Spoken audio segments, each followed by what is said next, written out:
Hey guys, welcome back to the channel. If you're new here, my name is Candice. Today we're going to be hitting kind of a heavier topic. We're going to be talking about trauma and abuse and neglect and the steps towards healing from those things.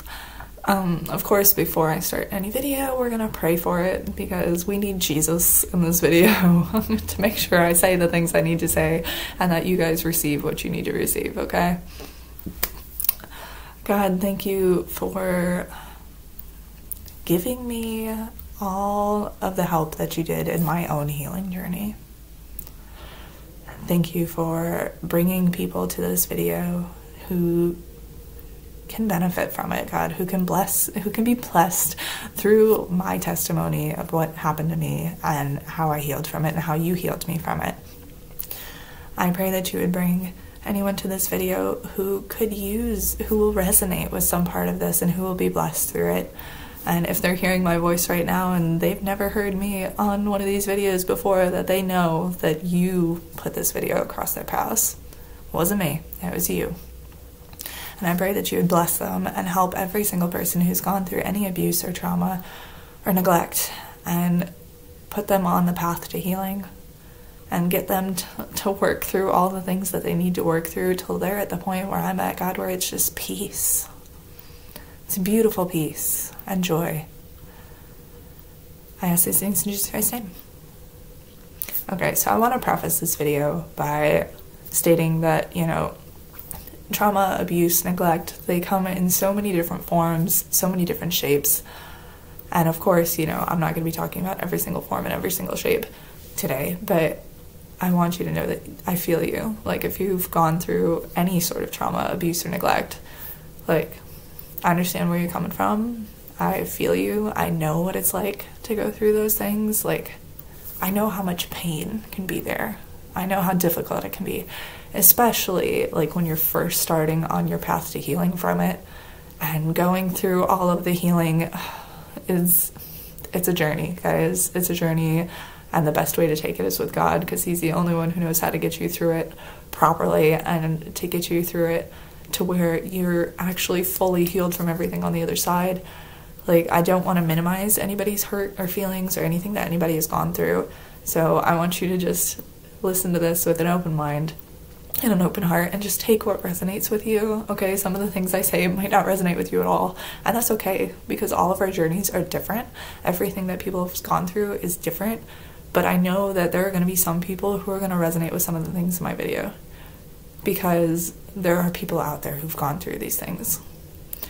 And I know that God would not ask me to make this video. He would not ask me to put personal bits of myself online for you guys if it wasn't going to help somebody, if it wasn't going to bless somebody. If it was going to bless 0 people, he wouldn't have me do it. And it's totally worth it, guys, to even bless just a single one of you. If a single person takes away something out of this video, it is totally worth it. Now, of course, I'm going to be talking about my perspective on some things. I am not going to share any information about other people in my life or who were in my life, because that is not my story to tell. Their story is theirs to tell. It's not mine, and it would be disrespectful of me to put those details online. So I'm only going to state things that are from my perspective. I'm not going to name names. I'm not going to give, oh, this person was related to me in this way, or this person was friends with me, or, this is going to be a very up here, not diving crazy deep into this, okay? But I am going to give you examples of things so that way hopefully you can take away some of the points from this message. That being said, let's start into it. I want to start with some encouragement for those who are taking the steps. You're going into the healing process. There's things that you've dealt with. There's things that have happened to you. There's circumstances that you've been in. And there's behaviors that you have because of those things, and you're trying to eradicate them from your life. You are trying to, be a better person. You're trying to heal so you can be in a healthy mental space and a healthy emotional space to help other people. And if you are there, keep going, guys. Keep going. Never, ever stop on that healing journey until God finally gets you to the end and you've healed from all the stuff. It is so worth it when you get on this side of it, guys. Being at peace with everything, being able to think about the past from time to time and not feel a single bit of hurt or pain when thinking about it anymore. Like, it's amazing, guys. God covers it in his peace. He covers it in his, just his presence, until all you experience is joy and you're not dwelling on any of that stuff anymore, and none of that stuff hurts you anymore. All right, we're gonna go into the book of Psalms.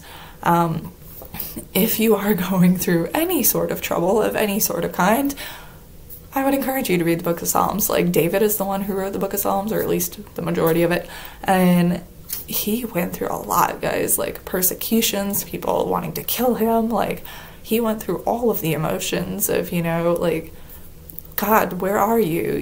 Like, what are you doing? Why aren't you listening to me? Please help me, and all of the things. Like, he went through a lot, and I guarantee you at least one of the Psalms will resonate with every single probably human being on the planet, okay? So if you have not read the book of Psalms, I'd recommend it. We're gonna look at Psalms chapter 9, verses 9 through 10 first. It says, "The Lord also will be a refuge for the oppressed, a refuge in times of trouble. And they that know thy name will put thy trust in thee, for thou, Lord, hast not forsaken them that seek thee."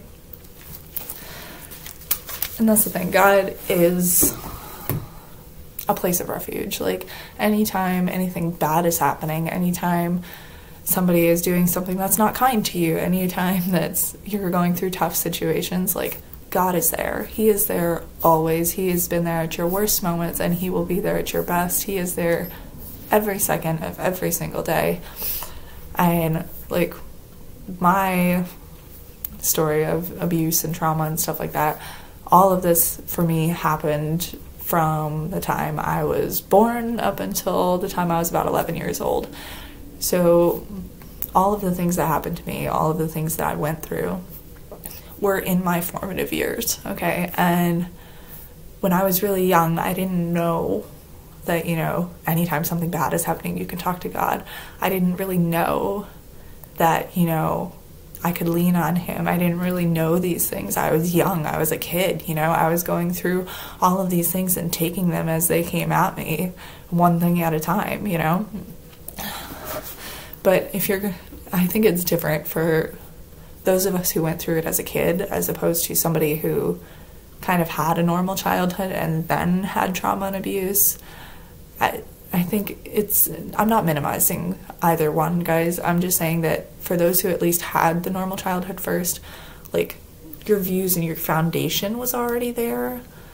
So then, when the abuse happens, you have something to look back on to be like, well, this is not healthy. This is what's healthy. This is what's normal, as opposed to what I went through, where it was when I was a child.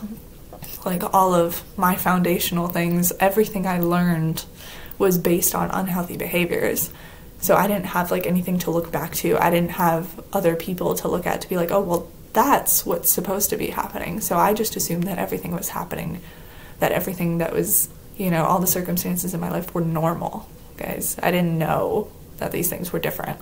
And so I think it took me a lot longer to heal from all these things, because God had to take me through a process of learning that, yeah, that behavior was not normal. Yeah, that thing that happened there was not healthy. This is what it should have been. That right there was a problem. Like, and he had to take me through every single thing that I went through and be like, okay, that's not healthy. That's not normal. This is what I say about this. This is not what this is supposed to be.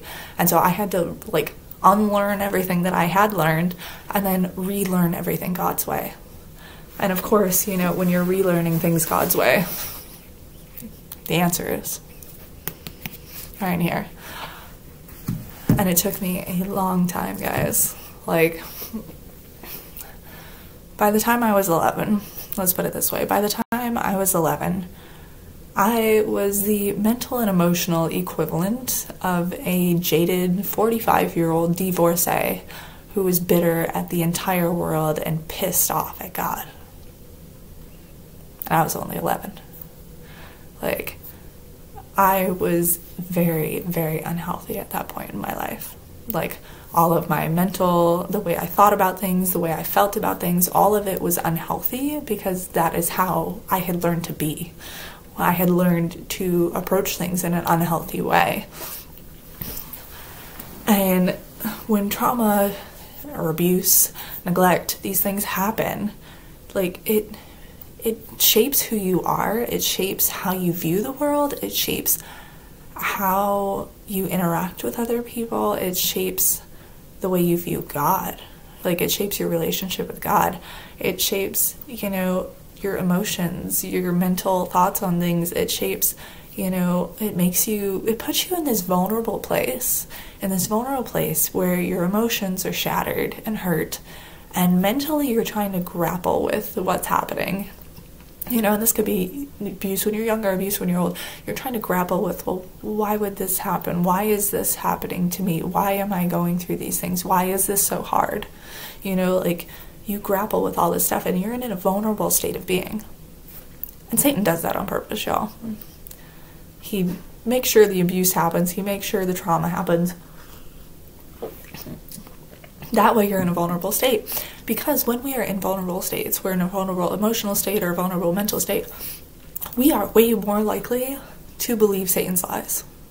We are way more likely to believe the nonsense that he is telling us and take it on as our own and take it on as our identity.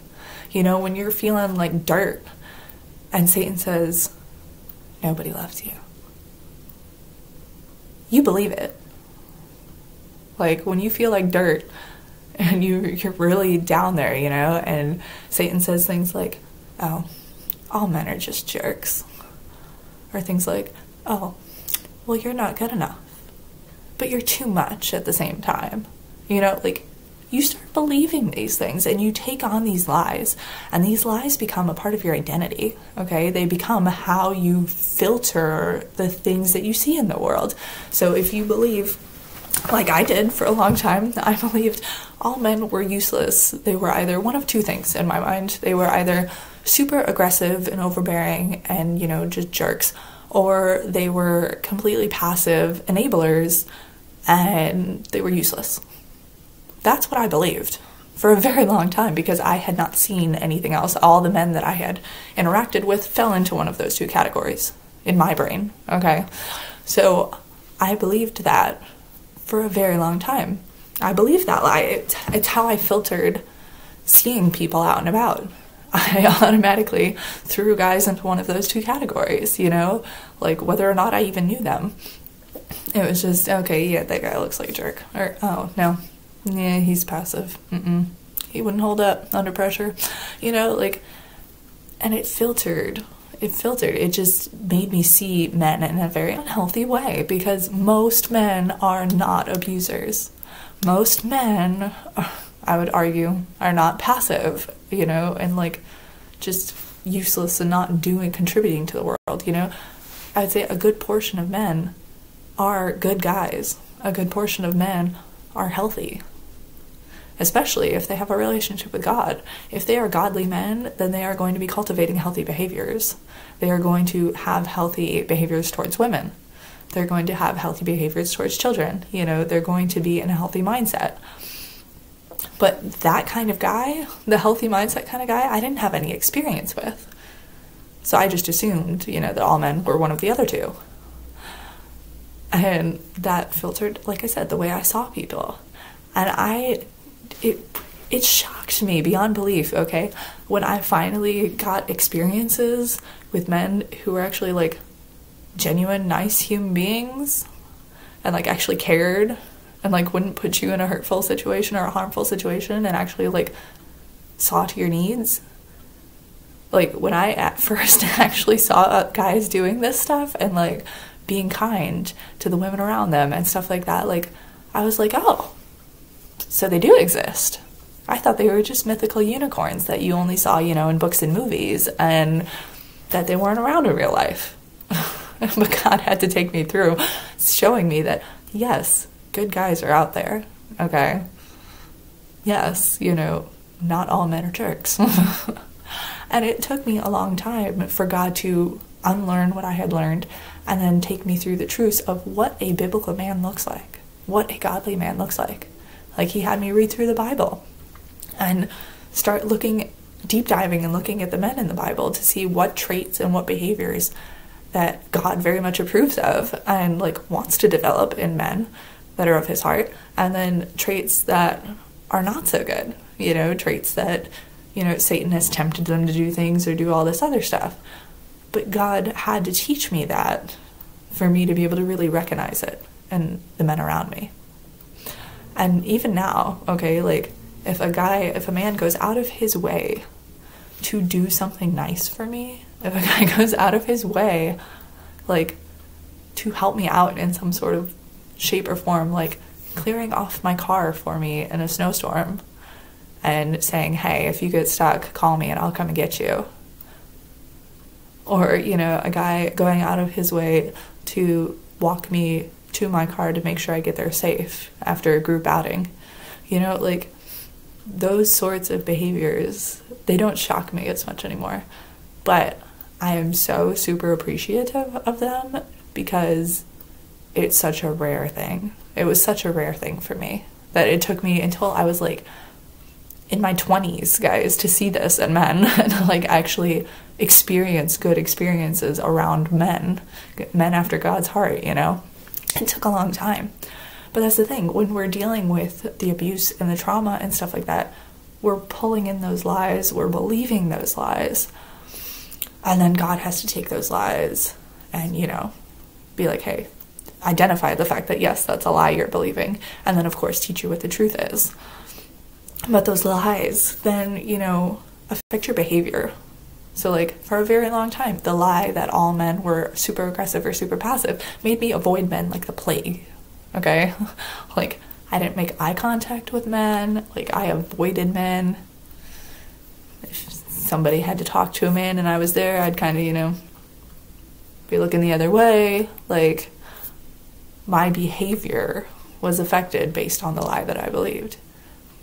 If there were men around who were like a lot larger than myself, and I'm not exactly small, I'm almost 6 feet tall myself, but if there were men around that were a lot larger than myself and bigger physically, you know, I would immediately be like, okay, let me put a little more distance.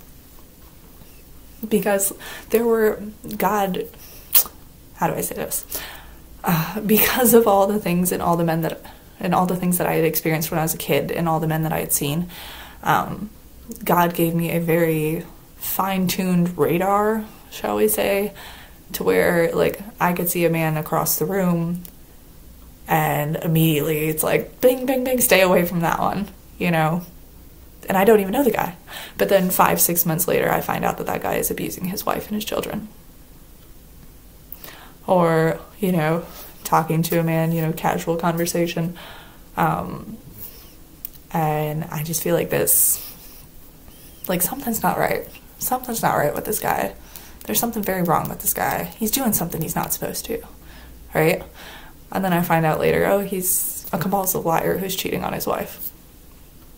You know, like, I had so many experiences with that radar going off that my immediate reaction when I saw a man was just to avoid and not interact, not engage, you know. And it took me years, guys. Like I said, I didn't really have really good positive interactions with men until my 20s. And God was giving me the truth of, okay, it's okay to talk to men. It's okay. You don't have to be afraid of them. You don't have to avoid them. You know, like, I'm going to protect you. It's okay for you to, like, observe them and see the behaviors of the actual good men that I've placed, you know, in your sphere of social influence. But that's the thing. When we go and we believe these lies, right? So another example, I had some deeply rooted issues about marriage, okay? Like, I did not see a healthy marriage, like, with two godly Christian people in it who actually, like, liked each other and, you know, enjoyed each other's company until I was 18 years old. Up until then, every single marriage I had seen either was very unhealthy, was toxic, or the people were divorced and marrying other people, or if they were still married, they were cheating. Like, I saw every way to screw up a marriage. Every way a marriage could go south. So by the time I was 18, I was like, well, if I get married at all, God, it would have to be like a you thing. And I don't know, this pool of guys out here just doesn't seem the greatest, like, and then when I was 18, I finally saw a Christian couple. I got to see them up close.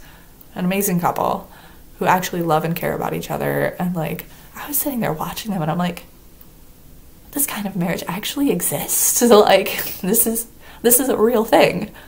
Like, I'm watching it and I'm like, this is beautiful. Like, this is what it should be. I've seen every wrong way to do it, but this is what it should be. Like, it should be two people being partners together and actually being friends, and loving each other and raising their children right and stuff like that. And so when I finally did see it, I was like, well, what do you know? This actually exists. And like, it opened up my mind to being like, okay, God, well, if this does exist, maybe marriage wouldn't be such a bad thing. And that, of course, opened the floodgate of God teaching me about what marriage is supposed to be. I mean, he walked me through the Bible and the marriages in the Bible. He had me read a bunch of different Christian authors and books on marriage and on the differences between men and women and like our mental differences, our emotional differences, and like love and respect and all the things. Like, God opened the floodgates and taught me all the things that I would have learned, if I had grown up like in a normal sort of environment. I probably would have learned those things, but I hadn't. And so God took me through and taught me all the things that I needed to know until, finally the point got to where, God's like, well, what if I did have you get married someday? And I finally got to the point where I'm like, that might actually be nice. Like, I had to work through all the fears of, what if the guy leaves? What if I end up a single parent? What if, this happens? What if it's abuse? What if this? What if that? What if that? All of these behaviors and all of these things that I had seen happen to other people. And, I'd had these fears that, well, if I get married, then these things might happen to me.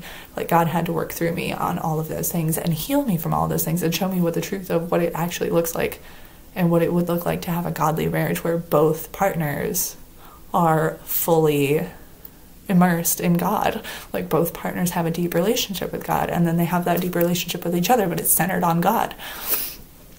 Like, God will take you through all of these lies, and those were just 2 lies, guys. I had a great many lies that I had to go through and deal with, and God took me through them. And that's the thing, for steps for healing, the first and foremost step, of course, is to ask God for help. Ask him. If you know that you're hurting from something, if you know that there is a deep-seated pain going on inside of you, if you know that you have some unhealthy behaviors that you want to get rid of, and you know that they're probably connected to something that happened to you that was out of your control, or something that happened to you that you didn't want, something that happened to you that really hurt you deeply, okay? Ask God for help. Ask God to expose the lies. Ask God, be like, hey God, I don't know how to fix this. I don't know why I keep doing this. I don't know why I can't look a person in the eyes. God, I don't know why I keep shutting down every time this particular person talks to me. God, I don't know why that this is happening. God, these behaviors, they're not helping me in life. Please help me. And you sit down and you ask him to walk you through the healing process. And I'm going to tell you right now, the healing process is not easy. It's not for the faint of heart. God will take you through one step at a time, and he knows what timing and how to pace it for you, which is a beautiful thing. Like, each of us is a little bit different in our pacing and our healing, but like, he knows how to do it, but it's not a cakewalk, guys. It takes a lot of trust. It takes a lot of trust in God to walk the walk, to get to the point of healing. It takes a lot of trust and believing him when he says things and, following him.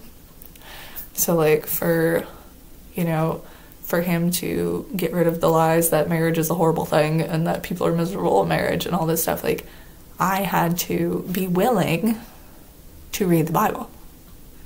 I had to be willing to read the books that he put in front of me, that he showed me. I had to want it. I had to do the work, guys. He didn't just, like, magically give a revelation in my mind that, oh, this is what the truth is. Like, I had to do the work to figure it out. And of course, he put the right materials in front of me, and he walked me through that. But I had to do the work, and I had to be willing to let go of my old ideas of what marriage was and how horrible it could be. And I had to let go of thinking that all marriages were like that. Like, I had to be willing to step and walk through it with God. Otherwise, it wouldn't have worked. Like, God's not going to heal you against your will. Okay? Now, however, if you are very young or something like that, like I was, when I was 11, like I said, jaded, bitter, hated everybody. Like, legitimately. Okay? I'm not joking about that. Legitimately. Like, despised everyone. And I had some serious beef with God. When I was 11, God stepped in. I didn't ask him for help. At that point, I couldn't. I was to the point where I was just so angry, so bitter. Like, it just would, like, well up inside of me and then spill out on other people, you know? Like, it wasn't healthy. I wasn't in a healthy place at all. I was, like, the most unhealthy probably I've ever been. And God stepped in. Like, he knew I couldn't ask and that I wouldn't. So he stepped in anyway and, like, got the ball rolling. And then, of course, it was up to me to say yes and to keep going with it. But when I was 11, a family friend, had invited us to church.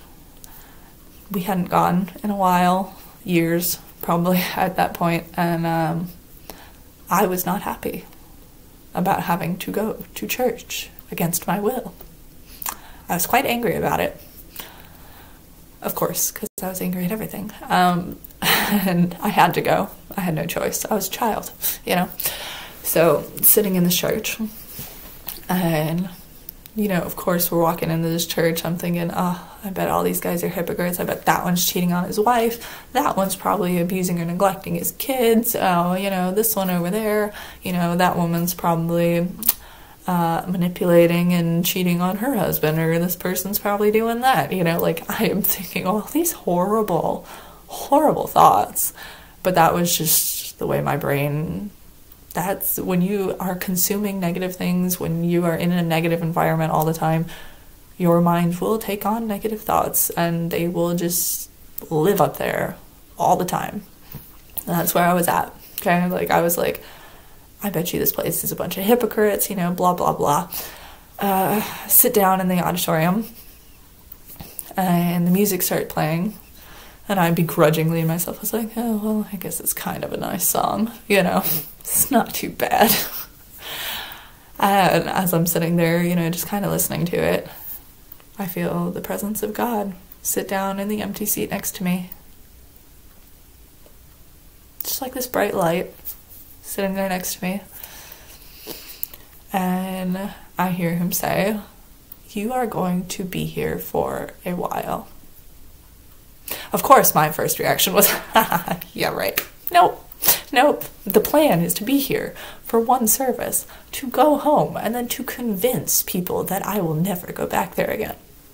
That was the plan, of course, in my brain. And so I knew this was the presence of God talking to me, because there's no way my brain would come up with that, you know? No way. Of course, I didn't believe it at the time. Like, I thought it was a bunch of baloney. I was like, yeah, we're going to leave and we're probably never coming back.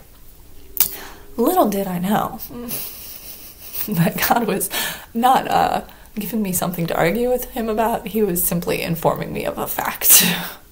He ended up putting me there for quite some time. Like, I ended up volunteering there on the weekends with the kids, guys, with like 4 and 5-year-olds. And God used that, and I'm so thankful for him for using that, because like when I was a kid, I didn't get to be a kid. I didn't get to experience all the kid things because, you know, like, I was too busy striving, taking on adult responsibilities, and, you know, dealing with issues that are way bigger than what a kid needs to be dealing with. So when I got to volunteer with the kids, I got to see what being a kid really should be, especially, you know, kids who have parents who are loving and, like, nurturing, and they're growing up in this great environment.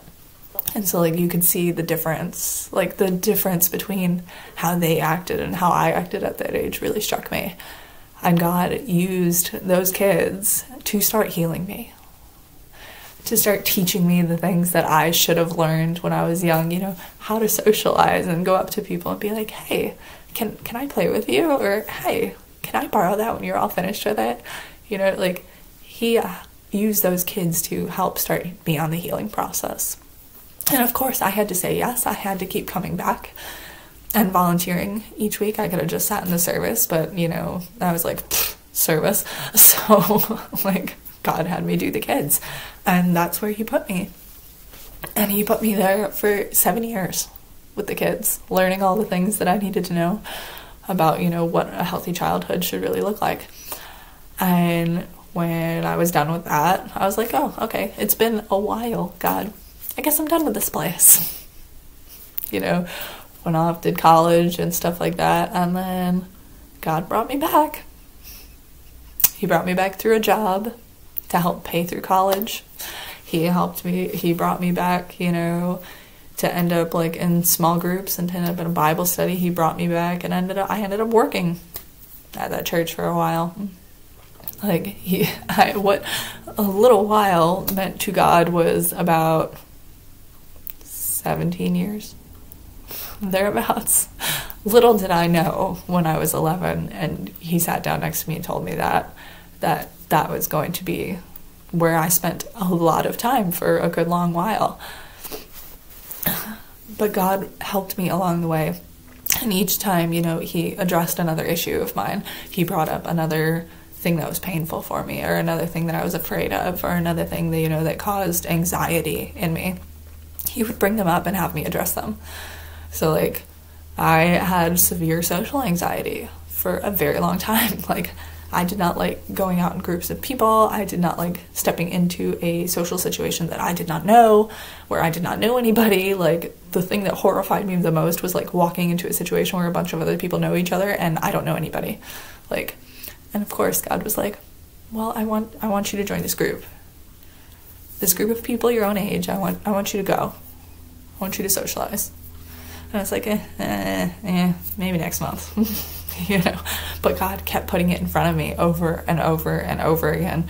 Like, he kept having it be on my phone, or having them talk about it at service, or having, you know, friends, people I knew talk about it, until I was finally like, okay, God, you told me to go to this thing 1,000,000 times. Fine, I will go. And the first probably 5 or 6 times I went, like, when I was in the car in the parking lot, I'm sitting there, like, terrified, guys, like, battling social anxiety, like, battling the spirit of fear, battling the spirit of anxiety. I'm sitting there and I'm, like, shaking because I was so terrified of it. And that was a behavior that was based on a lie from the abuse.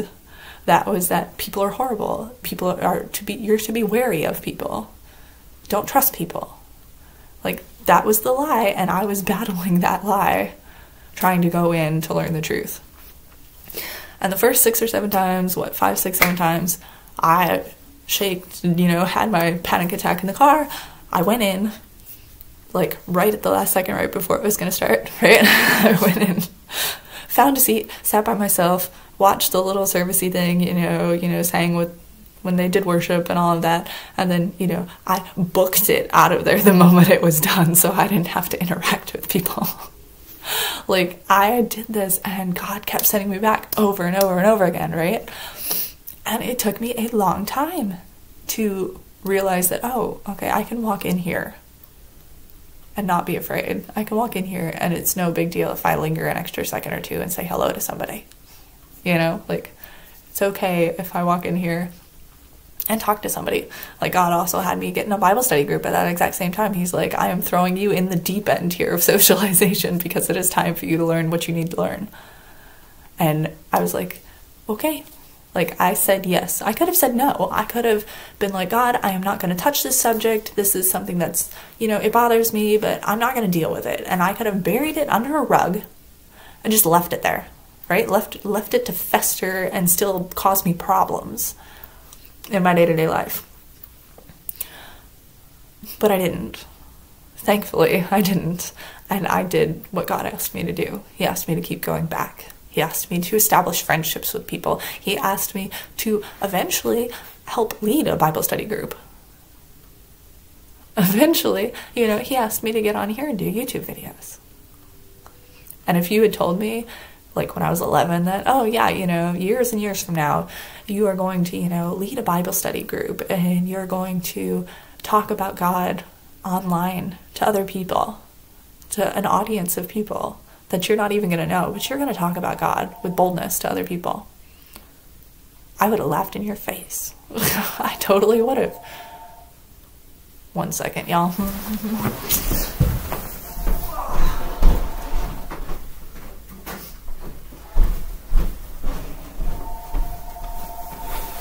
Why is it the phone always rings when you're busy doing something? Yeah, well, y'all are just gonna have to wait. Okay. Where was I? But, like, I had to step through that, and I had to follow God, and he took me through healing, guys. It took ages. If I hadn't gone to that group, I wouldn't have had those interactions with men in my 20s that, you know, gave me faith in men and humanity all over again. You know, like, if I didn't deal with the stuff, if I didn't follow God's lead, I wouldn't be on the other end of this. I wouldn't be sitting here being able to talk about, you know, bits and pieces of my past and random things and be totally at peace with it.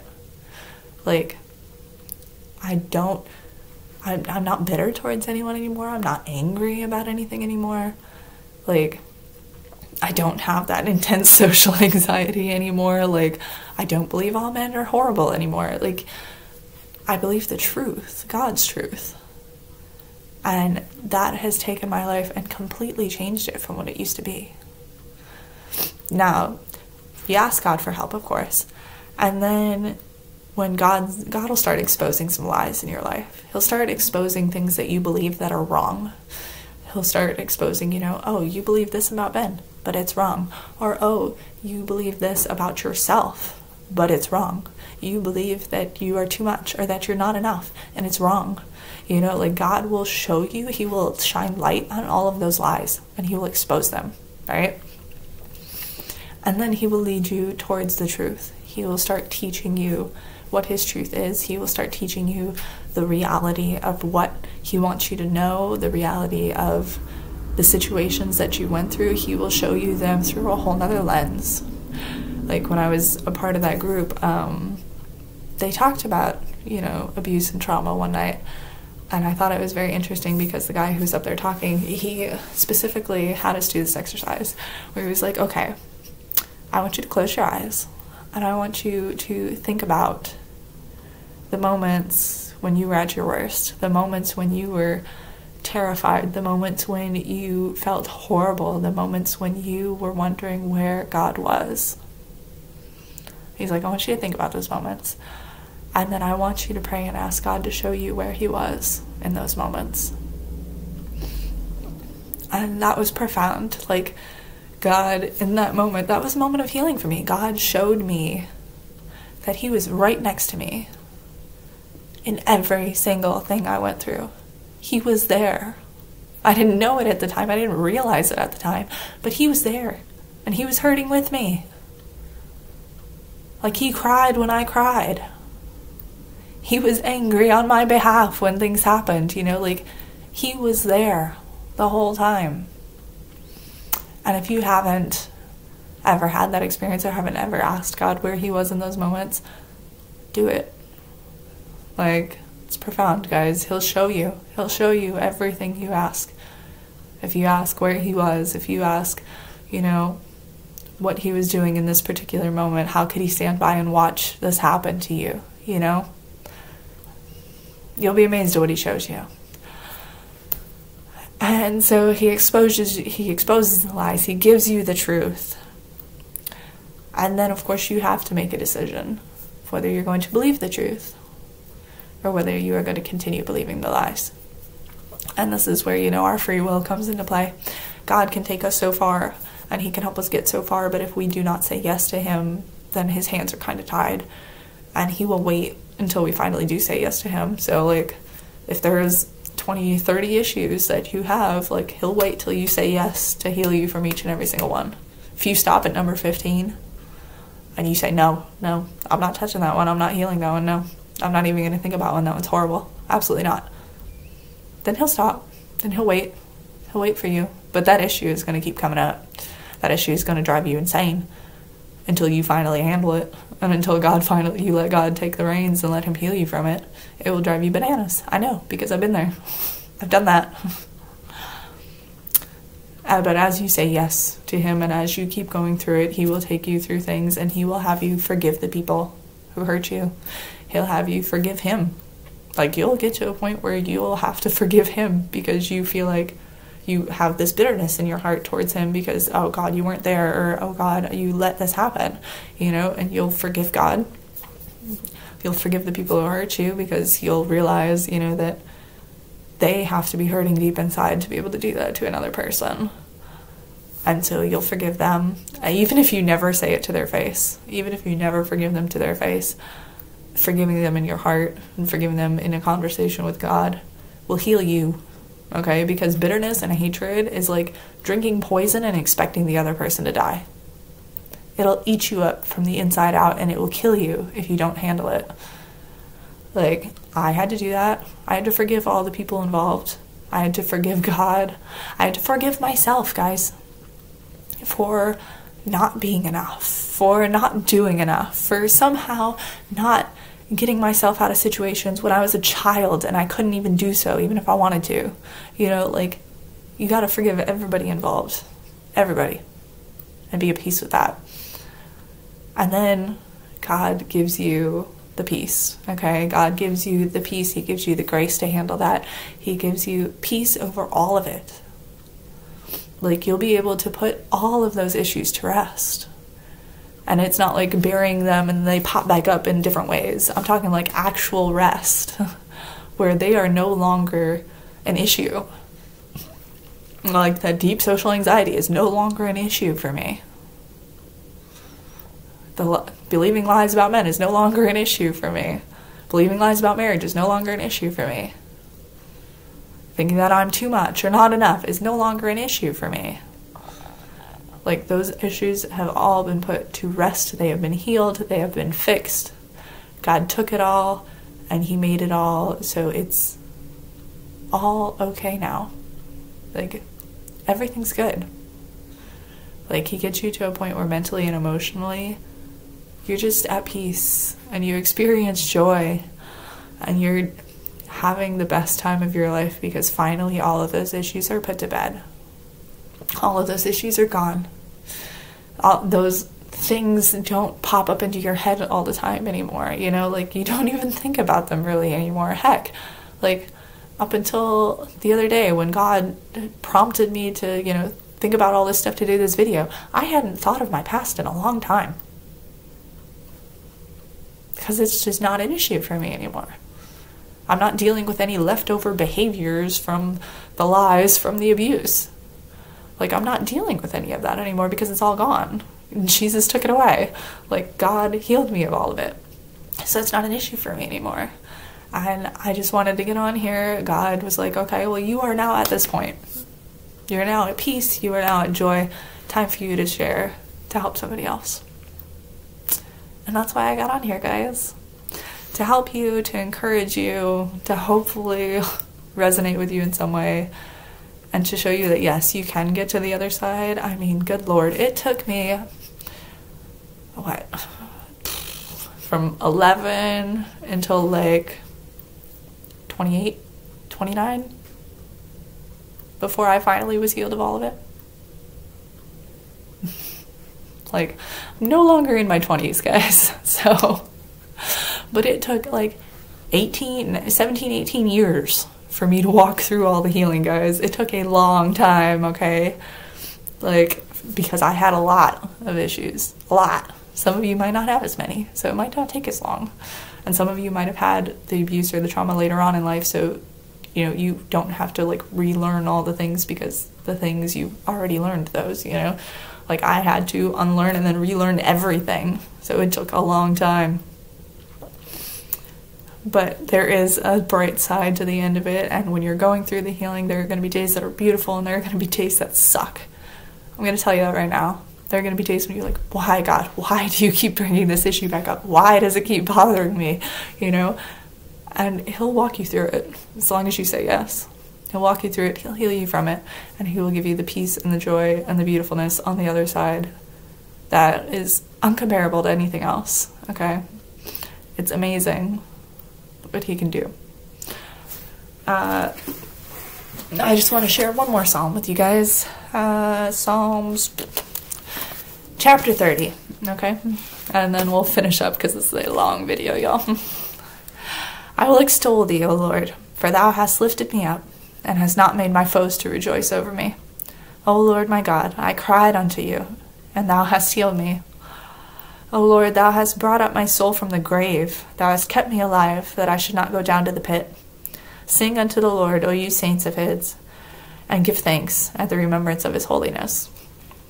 For his anger endureth but a moment, and his favor is life. Weeping may endure for a night, but joy cometh in the morning. And in my prosperity I said, I shall never be moved. Lord, by thy favor thou hast made my mountain to stand strong. Thou didst hide thy face, and I was troubled. I cried to thee, O Lord, and unto the Lord I made supplication. What profit is there in my blood when I go down to the pit? Shall the dust praise thee? Shall it declare thy truth? Hear, O Lord, and have mercy upon me. Lord, be thou my helper. Thou hast turned for me my mourning into dancing. Thou hast put off my sackcloth, and girded me with gladness, to the end that my glory may sing praise to thee, and not be silent. O Lord my God, I will give thanks to thee forever.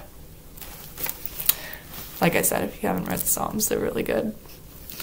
And there's one in there probably for each stage of your healing. I pray that this blesses you in some way, and if it does bless you, you know, like, comment, or whatever. If you have any questions, or if you just want to talk or have a prayer request or anything like that, throw a comment down below. I try to get to all of them in a timely fashion. But until next time, bye guys.